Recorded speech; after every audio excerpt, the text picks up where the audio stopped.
সন্ধ্যা বেরোতেই রাত ঘনিয়ে এলো। এখন রাত প্রায় ৮টা-৯টা তো বাজেই।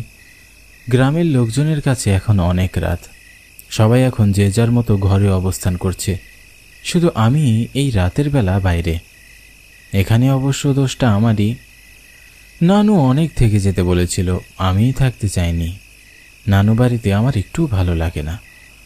আমার সমবয়সী সব কাজিনরা এখন শহরে পড়াশোনা করছে, কেউ আর গ্রামে নেই।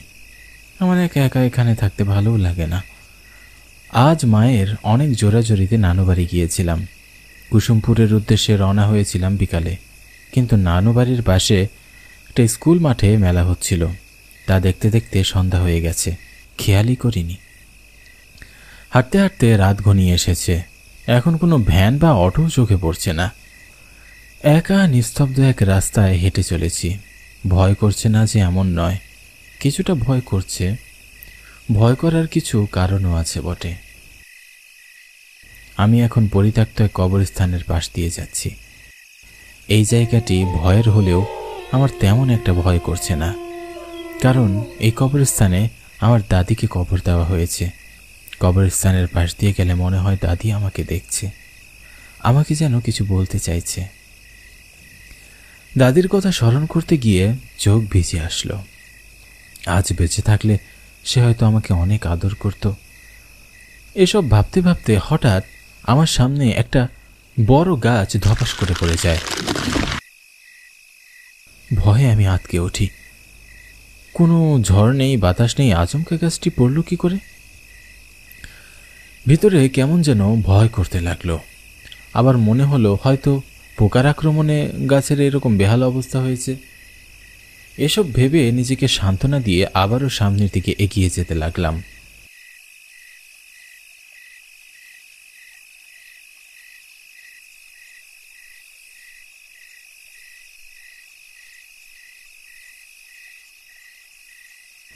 কিছুটা পথ আসার পর হঠাৎ আমি থমকে দাঁড়ালাম। আমি স্পষ্ট শুনতে পাচ্ছিলাম আমার পিছনে কেউ হেঁটে আসছে। ভয়ে ভয়ে পিছনে দেখি কেউ নেই। আমি আবারও হাঁটতে লাগলাম, কিন্তু না, আমি স্পষ্ট শুনতে পাচ্ছি আমার পিছনে কেউ হেঁটে আসছে।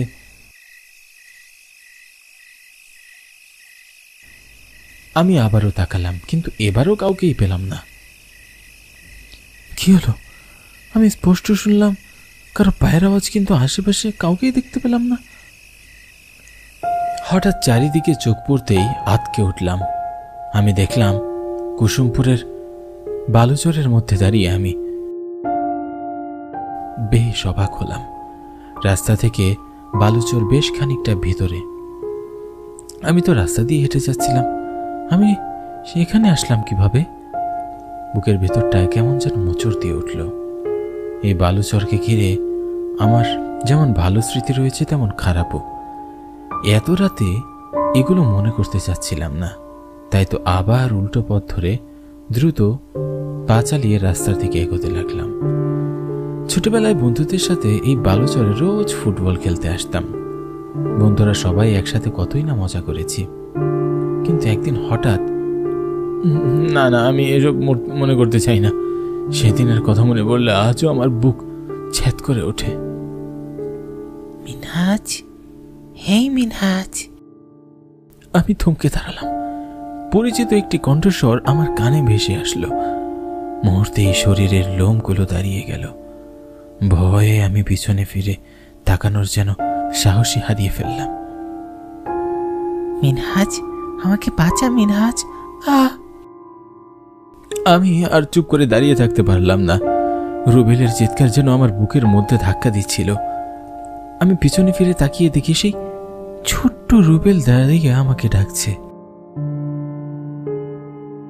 মিনহাজ, তুই চলে যাচ্ছিস বন্ধু? আমাকে তো সঙ্গে নিবি না? একা একা এই বালুচরে আর ভালো লাগে না রে। তোরাও তো আর খেলতে আসিস না। কিন্তু তুই তো মারা গিয়েছিলি। তাহলে তাহলে কি আবার? তুইও আমার সাথে চল, দুজনে একসাথে খেলবো। না না, আমি কেন যাবো তোর সাথে?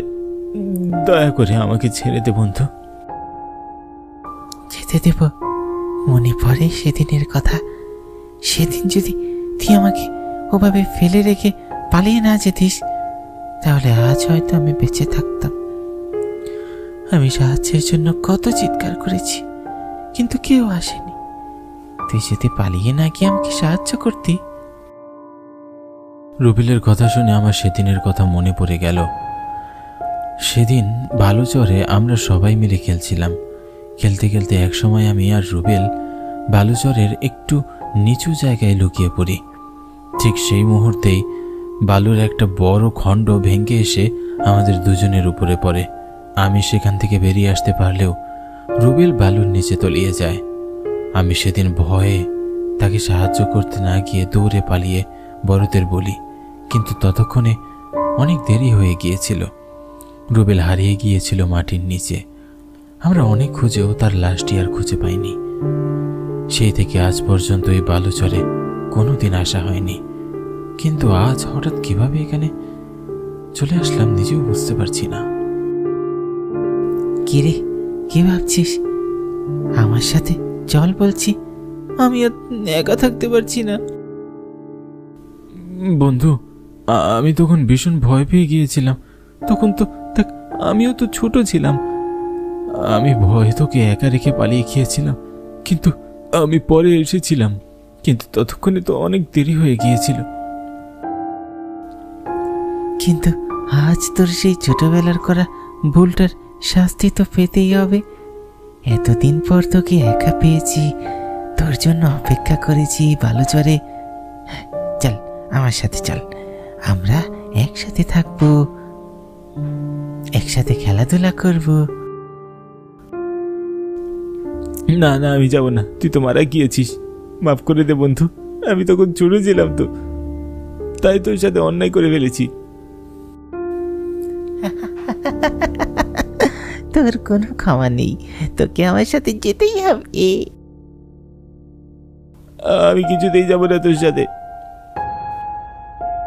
আমার কথায় রুবেলের আত্মা রাগান্বিত হয়ে ভয়ঙ্কর রূপ ধারণ করল।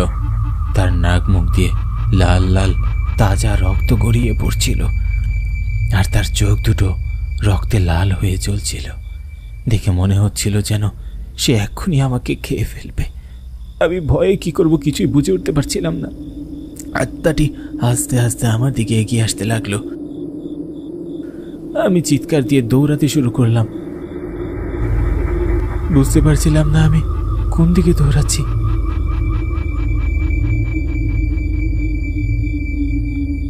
দৌড়াতে দৌড়াতে একসময় জ্ঞান হারিয়ে মাটিতে পড়ে যাই। এরপরে আমার আর কিছুই মনে নেই।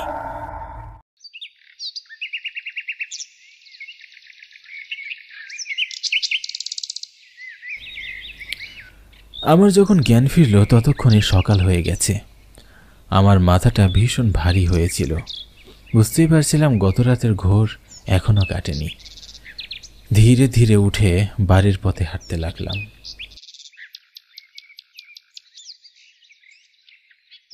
জীবনের কিছু কিছু ছোট ভুলের জন্য অনেক বড় কিছু আমরা করে ফেলি, যা কোনো কিছুর বিনিময়ে আর ফিরে পাওয়া সম্ভব নয়। একটা অপরাধবোধ নিজের মাঝে সারা জীবন বয়ে বেড়াতে হয়।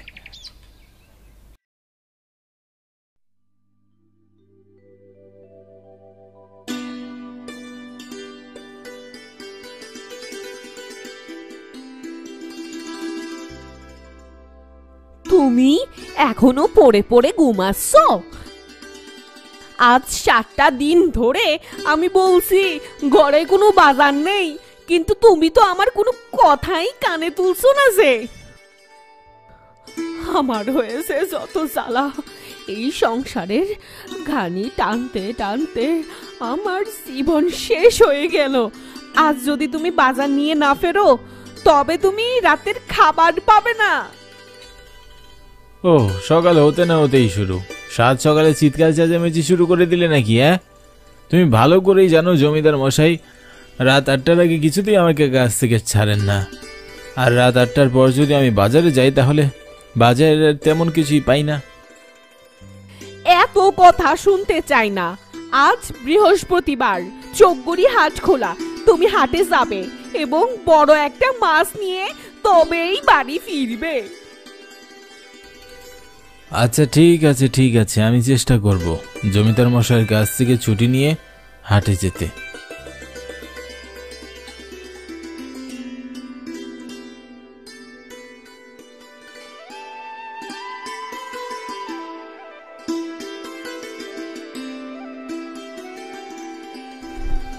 আমি মাধবচন্দ্র দাস, গ্রামের খুব সাধারণ একজন ছেলে। আমার পূর্বপুরুষেরা জমিদার বাড়িতে কাজ করত। আমিও জমিদার মশাইয়ের ধানের জমিতে কাজ করি। জমিদার মশাই মানুষটা খুব একটা সুবিধার নয়, কিন্তু জমিদার মশাই ছাড়া এই অজপাড়া গায়ে আমাকে কেউই কাজ দিতে পারবে না। আশেপাশে 10 গ্রামে এমন কোনো ব্যক্তি নেই, তাই এক প্রকার বাধ্য হয়েই কাজ করছি। নানান কথা ভাবতে ভাবতে আমি জমিদার মশাইয়ের ধানের জমিতে চলে এসেছি। আমাকে দেখে জমিদার মশাই কিছুটা বিরক্ত হয়ে তাচ্ছিল্যের সুরে বললেন, কিরে মাধব, আজও তুই আধ ঘন্টা দেরি করে কাজে এলি? কাজ করতে ইচ্ছে না করলে কাজ ছেড়ে দে, তোকে তো আর আমি জোর করে কাজে রাখছি না। এ মানে জমিদার মশাই, কাল থেকে আমি আর দেরি করব না, সময় মতো কাজে চলে আসব। দয়া করে আমাকে কাজ থেকে তাড়িয়ে দেবেন না। হয়েছে, এখন যা, মন দিয়ে কাজ কর। এ কথা বলে জমিদার মশাই সেখান থেকে চলে যায়।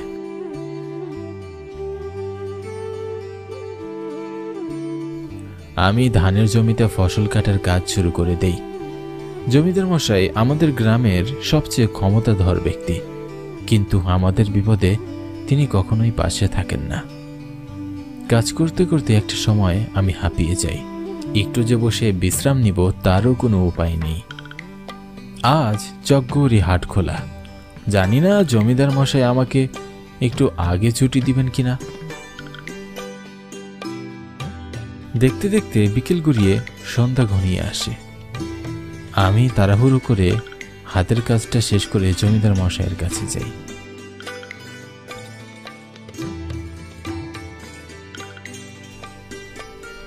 কিরে, কাজ ছেড়ে উঠে লিচে? মানে বাবু, আজ আমার একটু তাড়াতাড়ি ছুটি প্রয়োজন। 7 দিন ধরে ঘরে কোনো খাবার নেই, এই নিয়ে স্ত্রী আমার সাথে খুব অশান্তি করছে। আজ চকগৌরী হাট খোলা, আমি একটু হাটে যেতে চাই বাবু। বউ অশান্তি করলে তাকে বাপের বাড়ি পাঠিয়ে দে। তোদের মতো গরিবদের আবার বাজার কিসের রে? যা পাবি তাই খাবি। এখন সময় নষ্ট না করে যা কাজ কর। জমিদার বাবুর মুখের উপর কথা বলার সাহস ছিল না আমার, তাই মাথা নিচু করে চলে আসলাম।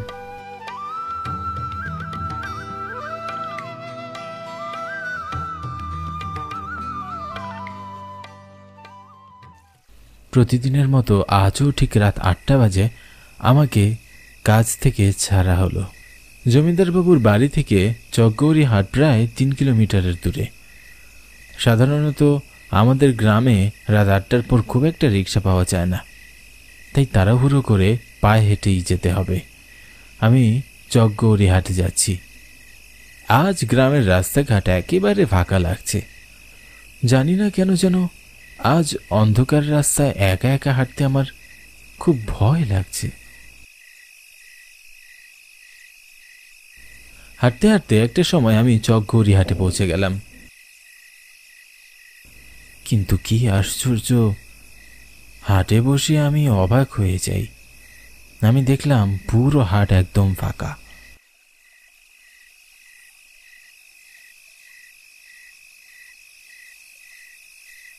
হাটে কোথাও কোনো মানুষ দেখা যাচ্ছে না। মুহূর্তের মধ্যে আমার মনটা ভীষণ খারাপ হয়ে গেল। জানি না আজ বাজার নিয়ে ফিরতে পারবো কিনা। না ফিরতে পারলে তো কপালে অশান্তি আছে।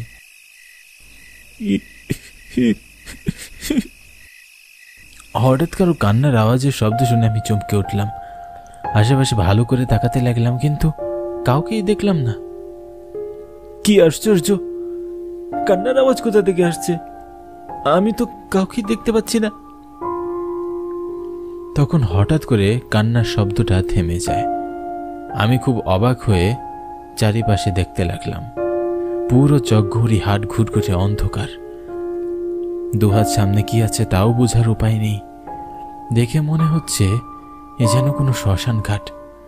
চারিদিকে একদম নিস্তব্ধ পরিবেশ। মাঝে মাঝে ঝিঝি পোকা আর ব্যাঙ ডাকার শব্দ শুনতে পাচ্ছি। জানি না মনটা কেন যেন বড্ড বেশি অস্থির হয়ে আছে। বুকের ভিতর ধুকধুক করছে।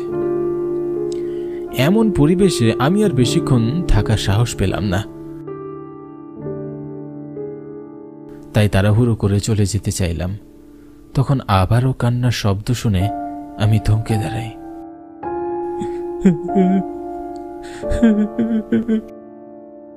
পিছনে ঘুরে তাকিয়ে দেখলাম প্রায় 60 বছর বয়সী একজন বৃদ্ধ লোক গাছের নিচে বসে কান্না করছে, আর তার সামনে ডলায় একটি বড় মাছ রাখা আছে।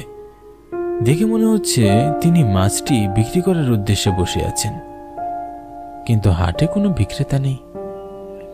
লোকটি অন্ধকারে বসে আছেন। আমি ভীষণ অবাক হলাম।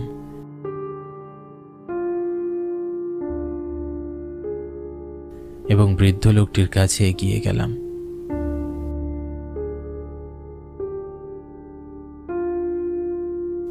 কাকা, আপনি এখানে বসে কাঁদছেন কেন?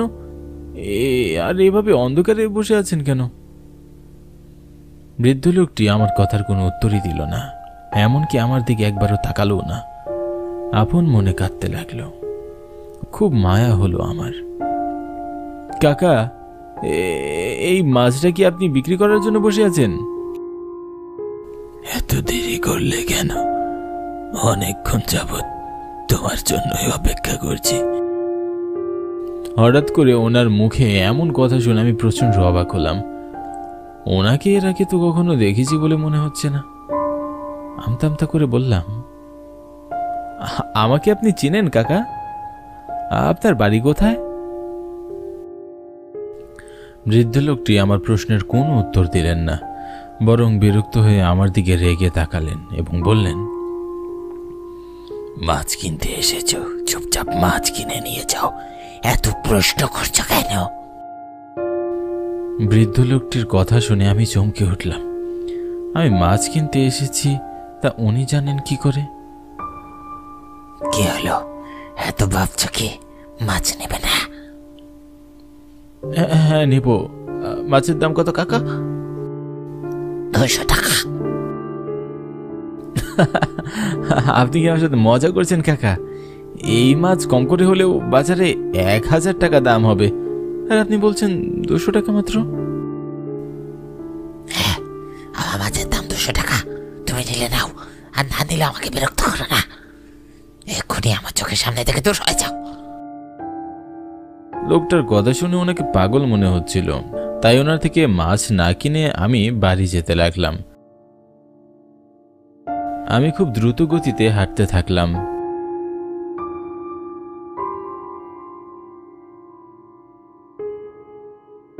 কিন্তু কি আশ্চর্য, আমি কিছুতেই চকগৌরী হাট থেকে বাজারের বাইরে যেতে পারছিলাম না।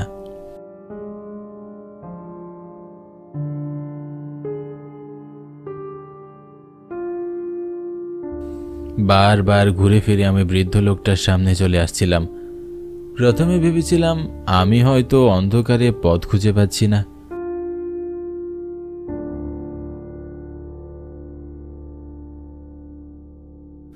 কিন্তু কিছুক্ষণ পরে বুঝতে পারলাম আমি কোনো মায়া জালে আটকে গিয়েছি। আমার সাথে যা যা ঘটছে তা কোনোটাই স্বাভাবিক নয়। তখন বৃদ্ধ লোকটি বিকট শব্দ করে খুব বিশ্রীভাবে হাসতে থাকল।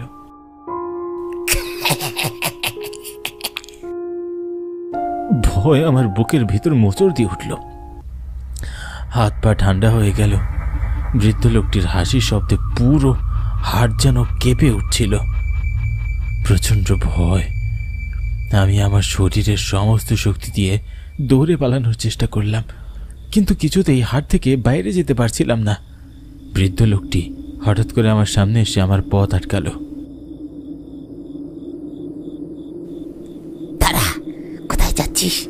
মাছ নিয়ে যা। মুহূর্তের মধ্যেই বৃদ্ধ লোকটার চেহারা বিকৃত হয়ে যায়। আমি দেখলাম তার চোখ দিয়ে রক্ত ঝরছে, দাঁতগুলো বাইরের দিকে বের হয়ে আসছে।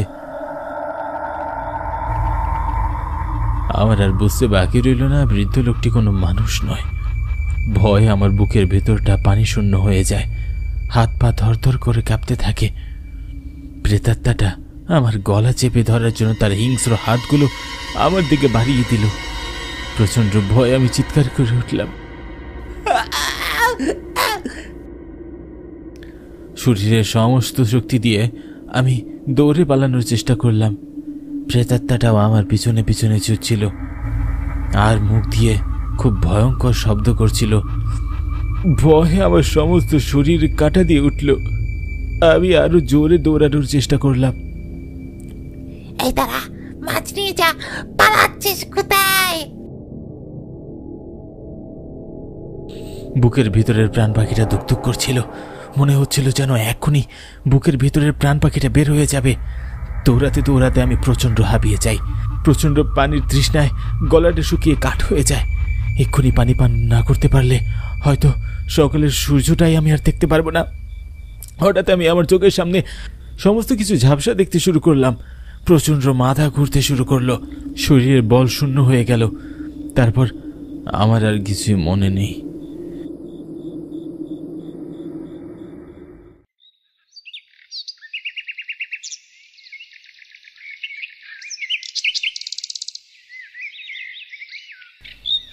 জ্ঞান ফিরে আসার পর দেখলাম আমি আমার ঘরে বিছানায় শুয়ে আছি। আমার বিছানার পাশে আমার স্ত্রী দীপালি এবং হাট প্রহরী হরি কাকা দাঁড়িয়ে আছেন। আমি কি বেঁচে আছি? ঈশ্বরের কৃপায় তুমি অনেক বড় বিপদ থেকে বেঁচে গেছো। সময় মতো আমি সেখানে না গেলে অনেক বিপদ হতে পারত। এখন থেকে অনেক বছর আগের কথা, চকগৌরী হাটের পাশে একটা কুঁড়ে ঘরে একজন বৃদ্ধ তার স্ত্রীকে নিয়ে বসবাস করত। তাদের কোনো সন্তান ছিল না।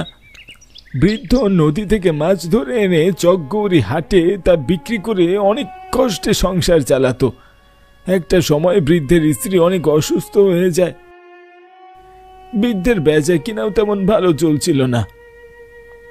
টাকার অভাবে একটা সময় তার স্ত্রী বিনা চিকিৎসায় মারা যায়। স্ত্রীর মৃত্যু সহ্য করতে না পেরে বৃদ্ধ লোকটি আত্মহত্যা করেন।